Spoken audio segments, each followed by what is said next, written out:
4 ans après mon arrivée en Allemagne, j'accueille un nouveau. Nouveau pourquoi? Parce que c'est la toute première fois qu'il quitte son pays natal pour un pays étranger. Donc ensemble, on va vivre le temps pour lui d'avoir une adresse, d'avoir son propre toit. Et pendant cet instant, je vous jure que j'ai cru que mes nerfs allaient exploser. J'ai cru que je perdais la tête. Je ne comprenais tout simplement pas pourquoi les choses se passaient aussi mal. Et après une introspection, je me rends compte que moi aussi, je n'étais pas vraiment très différente en fait de la personne que j'accueillais. Et ce n'est qu'à cet instant précis là que je me dis, tiens, ça n'a pas été facile pour mes hôtes de devoir m'accommoder.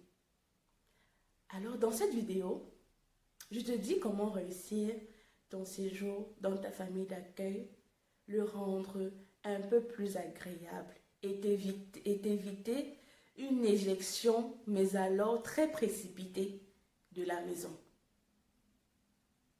Je suis Fabiola Dimou, je fais des vidéos sur la vie et l'intégration en Allemagne, sur la vie de maman, sur la beauté et je cuisine même avec toi.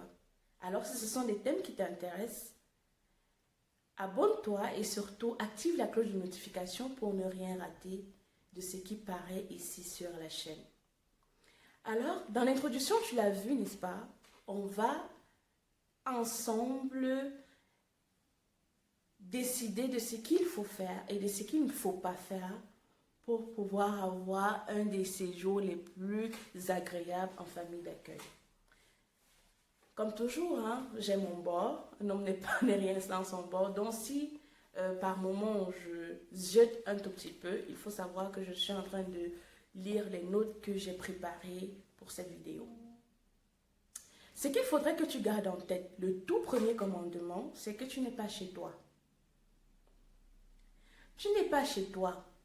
On a beau t'avoir dit, sens-toi à l'aise, tu es chez toi, franchement c'est la maison et tout, c'est la politesse. C'est la pure et simple politesse.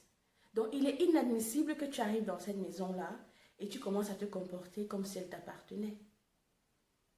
Il faudrait que tu prennes la permission, oui, c'est un grand mot. Et peut-être même tu es plus âgé que la personne qui t'accueille. Donc pour toi, ça paraît absurde de parler de permission à ton petit frère. Ou encore, c'est ton frère, même père, même mère, alors tu crois que tu as le droit de faire tout ce que tu veux. Non, malheureusement. Quand on est hors de chez soi, on comprend très vite que l'amour et tout ce qu'on nous prône là, c'est valable plus en Afrique. Cette chaleur-là. Une fois sorti de la maison, c'est chacun pour soi, Dieu le pousse. Et pour pouvoir profiter le plus longtemps possible, n'est-ce pas, de ce logement offert gratuitement que tu as en ce moment, il faudrait que tu évites certaines choses. Tu évites de faire certaines choses. Prends la permission de toucher, avant de toucher à quoi que ce soit, prends la permission. Avant de faire quoi que ce soit, prends la permission. N'invite pas tes amis à la maison comme si elles t'appartenaient. Si tu veux voir des amis, allez prendre un café, sortez, rencontrez-vous dans des parcs, marchez. Mais il n'est pas question que tu invites tes amis à tout bout de champ à la maison comme si elles t'appartenaient. Le téléphone qui est sur sonnerie là et qui sonne justement quand les enfants sont en train de faire la sieste ou encore quand vous êtes en train de voir un film ou encore quand les gens dorment. Franchement, ça fout. Ça rend fou. Ça veut dire, mets-toi un peu à la place de l'autre, tu te dis mince, j'ai cherché le sommeil depuis. Et justement quand un petit sommeil me prend comme ça, le téléphone du bourg sonne. Ça c'est quoi ça? Donc, mets-toi un peu à la place de la personne qui t'accueille. Nous, les femmes qui arrivons dans les maisons de nos frères, là, pardon, faisons attention. Parce que très souvent, la femme qu'on vient trouver, parce que pour la plupart, hein, quand on les accueille, ils arrivent dans une maison où il y a déjà femme-enfant ou alors mari-enfant. Donc, faisons attention. le conjoint de notre parent ou alors de notre hôte est à respecter.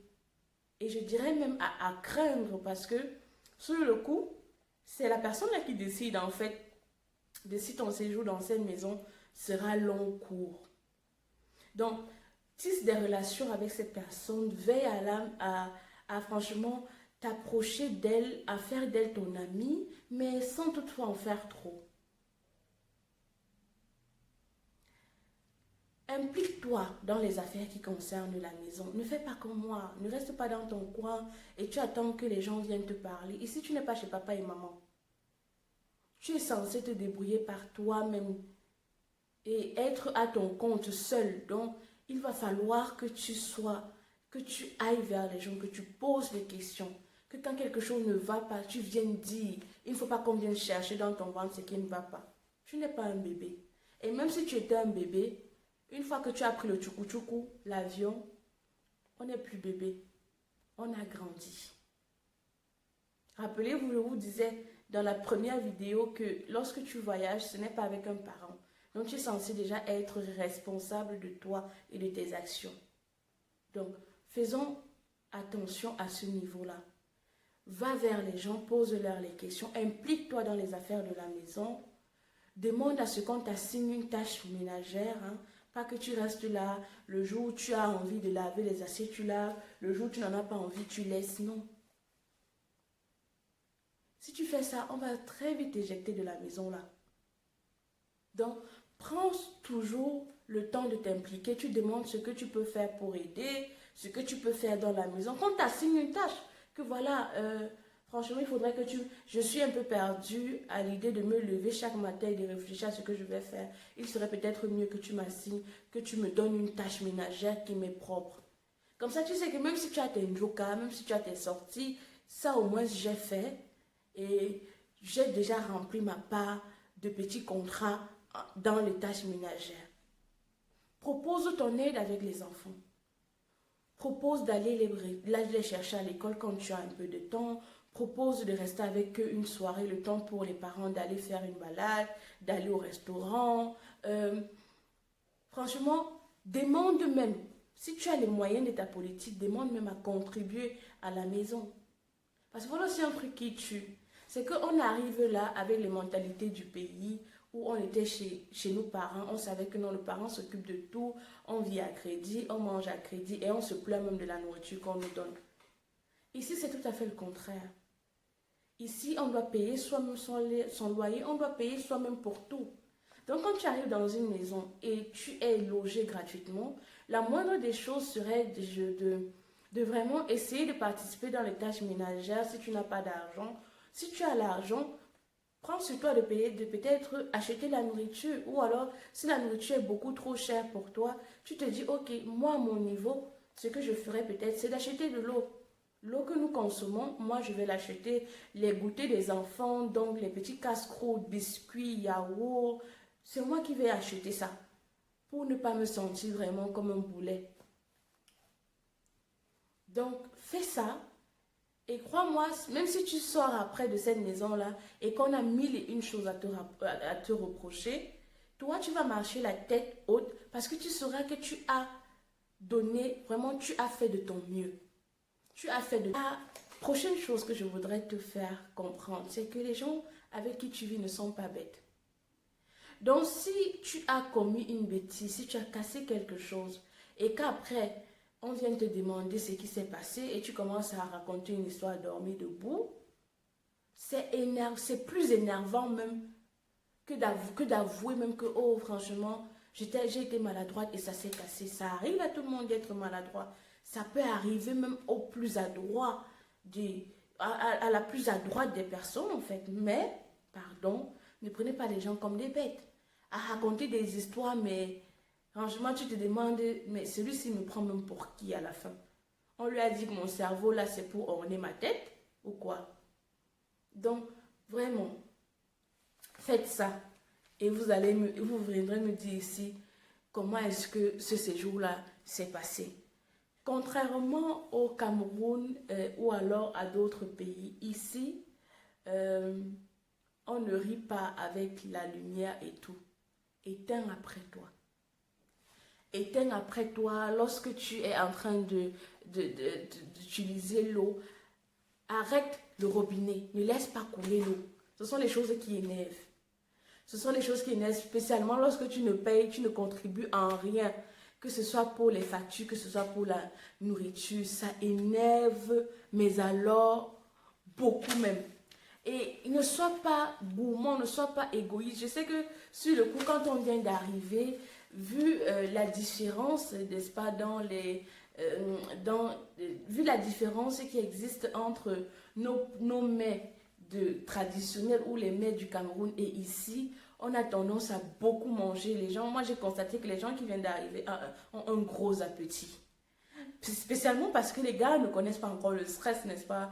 Le gars ne connaît pas encore qu'il faut compter avant le job. À la maison, là, c'était déjà le parent. En fait, c'est le parent qui s'occupe de ça. Lui, c'est que lui mange seulement. Alors qu'ici, pour toute personne qui est ici, qui connaît en fait le stress que c'est de devoir aller travailler, avoir l'argent avant de préparer, de pouvoir manger, n'est-ce pas? Le gars, il mange et il sait que, gars, il faut que je garde pour demain. Après les cours, je n'aurai peut-être pas la force de pouvoir manger, ni la force même de préparer. Donc, il faudrait que je mange, je garde pour demain, quoi. Donc, quand tu manges, pense aussi aux gens qui vivent avec toi.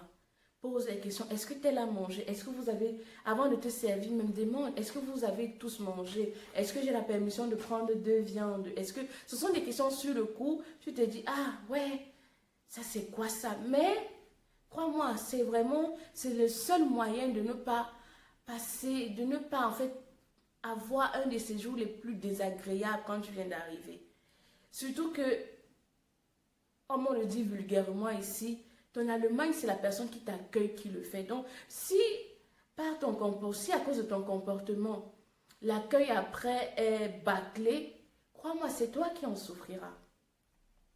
Tu vas souffrir. Donc, alors que si tu maximises ton temps chez tes autres et si tu essayes de vraiment d'aller vers eux, d'apprendre, mais alors chaque jour et un peu plus tous les jours, tu en ressortiras grandi, tu en ressortiras vraiment chanceux, quoi. Chanceux d'avoir eu un moment durant lequel tu ne payais pas les factures, où tu épargnais littéralement, moment pendant lequel tu n'étais pas confronté à la solitude qui tue les gens ici à petit feu. Tu avais des gens à qui parler, tu avais des gens avec qui vivre dans une maison, etc., etc.